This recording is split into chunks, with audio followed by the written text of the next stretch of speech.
আহলে হাদিসের এক বড় মুফতি সাহেবরে জিজ্ঞেস করা হয়েছিল যে মানুষ পড়ার পরে যে মানুষের শ্রাদ্ধ করুন ছিন্ন করুন চল্লিশা করুন না নি করলে কি তা কোনো সব আসেনি তাই লেসন যে এটা করা যাইব, তবে মৃত ব্যক্তিকে যদি দুজকে পাঠাইতে চাও করা যাইব, মৌথা দুজক যাইব কি চিহ্ন করবা মৌথা দুজক যাইব কি দলিল দিছেন বুখারী শরীফের হাদিসটি।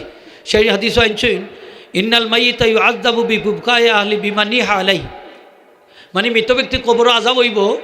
এই হাদিসের অর্থ হইল যদি তার লাগে কান্নাকাটি করা হয়, চিৎকার দিয়া কান্নাকাটি করা হয়, কুইদা যে খান্দইন কুইদা, এটার ব্যাখ্যা টানছেন যে এটা যদি তার পরিবারের সুন্নত হয় যে কেউ মরলে ওলা খান খান্দইন কুইদা মানে মাথা ফাটাইয়া জামা ছিড়িয়া, তাই যদি ওসিয়ত করি যাই না যে আমার মরার পরে ইলা খাইন্দ না, তাইলে কবর আযাব হইব।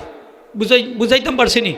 কিন্তু স্বাভাবিক যে খান্দন যেটা চোখ থেকে বাড়ায়, মা বাপ মরলে আত্মীয় মরলে, এটা রহমত, এটাই খান্দনে কবর আযাব হইতো না। যাই হোক, তো তাই এই হাদিসের অর্থ আনছেন যে মৃত ব্যক্তির লাগে যে শ্রাদ্ধ করা হয় তার কবর আযাব হইব।